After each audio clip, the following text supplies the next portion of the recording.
Welcome once again to Lehto's Law. Here's Steve Lehto. I've mentioned before, a video I did a while back, I can't remember which one it was in, about a story where I was in middle school, basically, and I had a paper route, and I was about a mile from my house delivering newspapers, and an adult stole my mittens. I had a pair of very nice down-filled mittens, and a woman stole my mittens.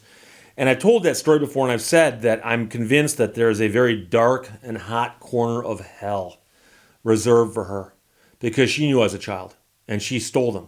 I knew she stole them. She knew I knew she knew, but there's nothing I can do about it because go home and tell my parents, go back, what are you talking about? Your kid's making stuff up. So that's my story, but the point is, you say, Steve, but you remember that story 45 years later? 50 years later? Yes, I do. Yes, I do. And sometimes stories like that will stick with you for a good reason. So this story, on some level, does kind of fall into that category. I'm not saying it's right what the guy did, but the fact that he remembered it so long after the fact doesn't surprise me. I'm going to tell you the version from Jalopnik, but widely reported, including the Washington Post. Lawrence Hodge wrote this story. A man just torched cars at a dealer that sold him a lemon 36 years ago. 36 years ago. The man was sold a lemon of a Jeep by the dealer back in 1986, and he has not forgotten, apparently.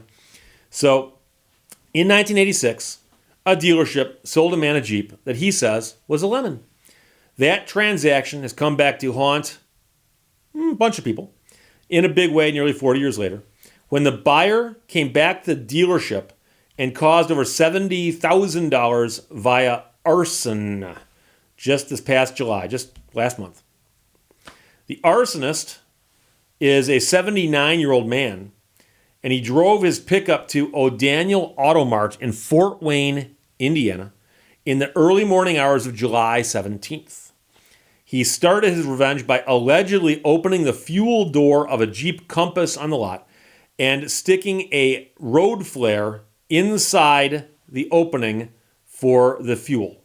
So he sticks a road flare in there, and the Compass burst into flames. The fire spread to a nearby GMC Acadia and a Jeep Cherokee parked nearby as well. So he lights one car on fire, but several catch on fire. Now, while those were burning, he made his way to the Mazda dealer next door. There, he targeted an innocent Pontiac Solstice by cutting a hole in the convertible top. He took another road flare and dropped it in through the opening, and that caused the car to burst into flames, and of course that damaged the Solstice in the process. Now, all of this was caught on camera, surveillance cameras on the lot, and they estimate the damage to be about $85,000. So $72,000 on the first three cars, and $12,008 in damage to the Solstice.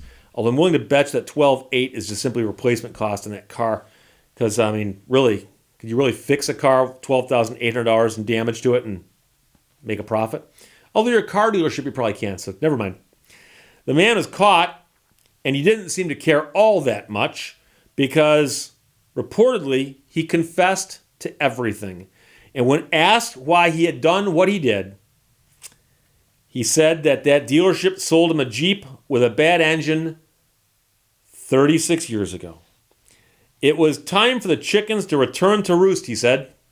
He says that back then, he tried to get revenge by supergluing the doors of cars on the lot shut.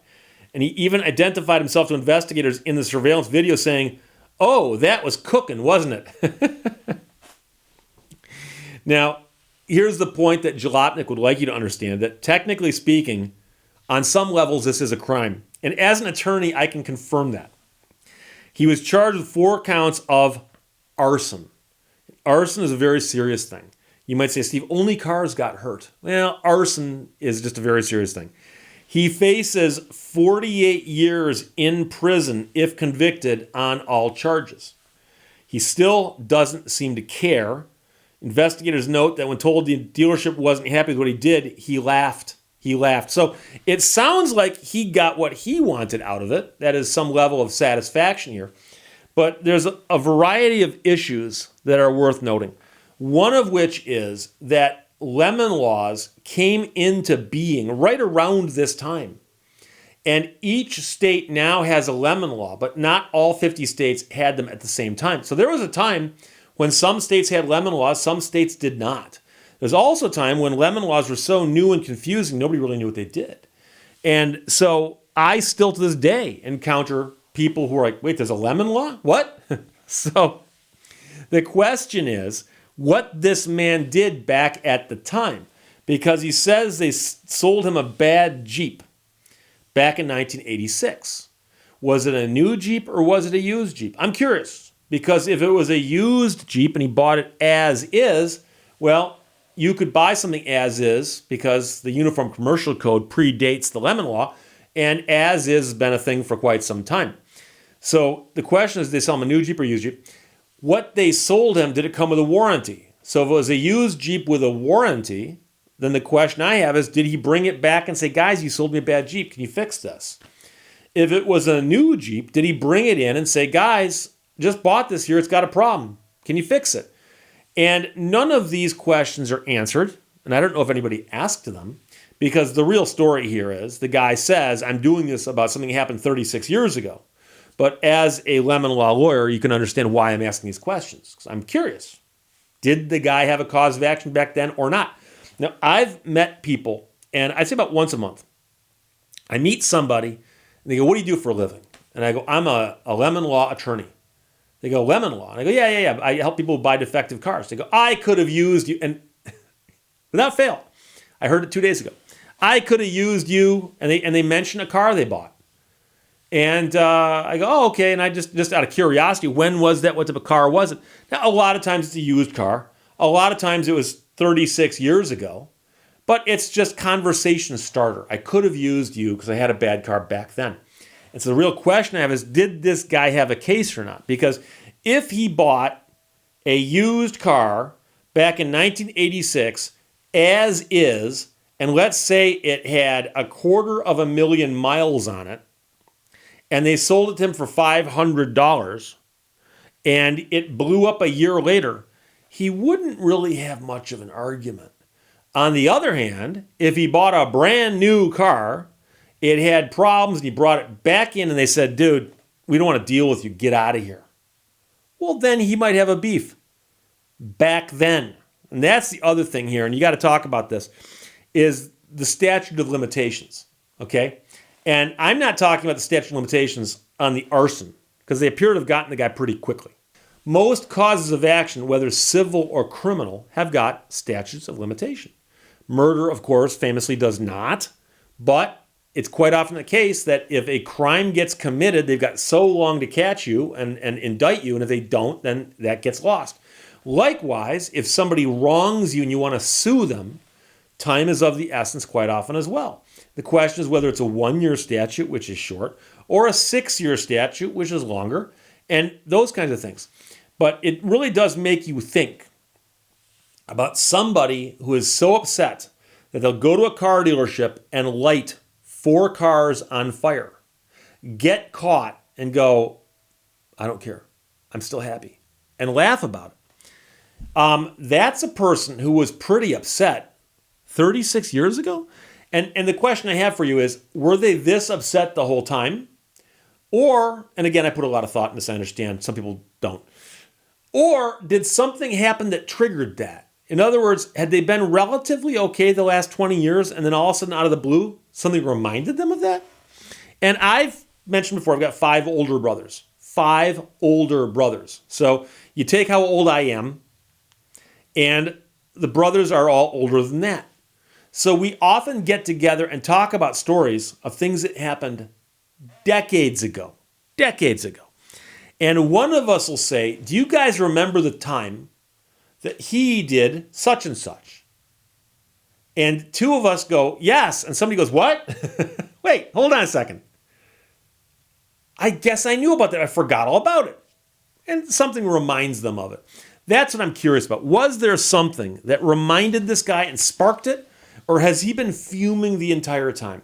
Because getting back to the story about the mittens, the woman who stole my mittens, in response to that video, I had one person send me an email and say, Steve, it's time you forgave that woman. And she said, because to be carrying that around all these years is not good for you.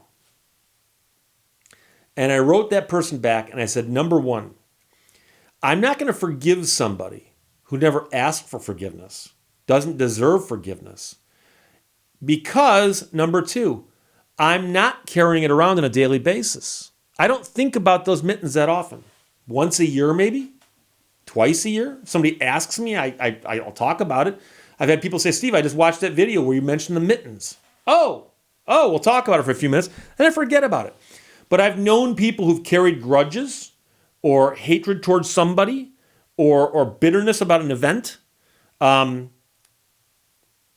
Spouses, ex-spouses. I know too many of those. People who constantly are thinking about and are upset by their ex-spouse. Have they moved on? Yes. It's time for you to move on. Okay? But I'm not going to lecture you. I won't lecture you. Because, like I said, like I told the woman who told me I should forgive the one who stole my mittens. No, not going to forgive her. Didn't ask for it, number one. But number two, I don't carry it around. So the question is, will I, 36 years from now, say, snap on somebody who reminds me of the woman who stole my mittens? I'm not going to. Not going to. I suspect there's more to this story in the sense that there's something else that happened in this guy's life that put him in a situation where he's thinking about all of the things that happened to him. And I'll bet you anything that that piece of junk car the dealership sold him just seemed to be to him the one big unanswered question in his life, that he hadn't resolved that. And this was his way of resolving it. And that's just my own little armchair psychiatry there. So, whether I'm right or wrong, I don't know.